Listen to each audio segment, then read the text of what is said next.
Hello family, ಇದು ನನ್ನ ಶುಕ್ರವಾರದ ಮಿನಿ ಬ್ಲಾಗ್. ಇವತ್ತು ಅಪ್ಪ ಹೊಲದಲ್ಲಿರೋ ದೇವ್ರಿಗೆ ಪೂಜೆ ಮಾಡಿಸ್ಬೇಕು ಅಂತ ಹೇಳಿದ್ರು.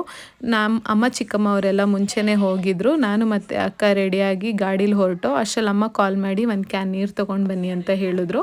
ಆವಾಗ ನಾನು ಅಕ್ಕ ಒಂದು ಕ್ಯಾನ್ ನೀರು ತೊಗೊಂಡು ಹೊಲದ ಹತ್ರ ಹೋಗೋ ಅಷ್ಟರಲ್ಲಿ ಅತ್ತೆ ರಂಗೋಲಿ ಎಲ್ಲ ಹಾಕಿ ದೇವರಿಗೆ ಅಭಿಷೇಕ ಮಾಡ್ತಾಯಿದ್ರು. ಚಿಕ್ಕಮ್ಮ ಅವರು ನೈವೇದ್ಯಕ್ಕೆ ಇಡಬೇಕು ಅಂತ ಹೇಳಿ ಅಡುಗೆ ಎಲ್ಲ ಮಾಡ್ತಾಯಿದ್ರು. ನಾವು ಹೋಗೋ ಅಷ್ಟರಲ್ಲಿ ಅತ್ತೆ ಪೂಜೆ ಎಲ್ಲನೂ ರೆಡಿ ಮಾಡ್ತಾಯಿದ್ರು. ಇನ್ನು ಅಡುಗೆ ಆಗಿರಲಿಲ್ಲ ಅಂತ ಹೇಳಿ ಬೇಗ ಬೇಗ ಅಡುಗೆ ಮಾಡ್ತಾಯಿದ್ರು. ಅವ್ರದ್ದು ಅಡುಗೆ ಮಾಡೋ ಅಷ್ಟರಲ್ಲಿ ಇವ್ರದ್ದು ಅಲಂಕಾರ ಎಲ್ಲ ಮುಗಿಸಿ ಪೂಜೆ ಮಾಡ್ತಾಯಿದ್ರು. ನಾವು ಎಲ್ಲ ಒಟ್ಟಿಗೆ ಪೂಜೆ ಮುಗಿಸಿ ಊಟ ಮಾಡ್ತಾಯಿದ್ದೋ. ಬಾತು ಮತ್ತು ಮೊಸರನ್ನ ಎಲ್ಲ ಮಾಡಿದರು, ತುಂಬ ಚೆನ್ನಾಗಿತ್ತು.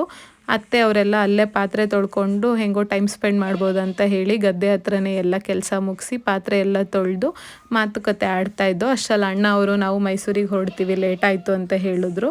ಹಂಗೆ ಮಕ್ಕಳು ಎಲ್ಲ ಆಟ ಆಡ್ತಾಯಿದ್ರು. ಅವರು ಆಟ ಆಡ್ಕೊಳ್ಳಿ ಅಂತ ಹೇಳಿ ಎಲ್ಲ ವರ್ಷಕ್ಕೆ ಒಂದೇ ಸತಿ ಹೋಗೋದಂತ ಹೇಳಿ ಬೇಗ ಬೇಗ ಎಲ್ಲ ಕೆಲಸ ಮುಗಿಸಿ ನಮ್ಮ ಮನೆಗೆ ಬಂದು. Thank you.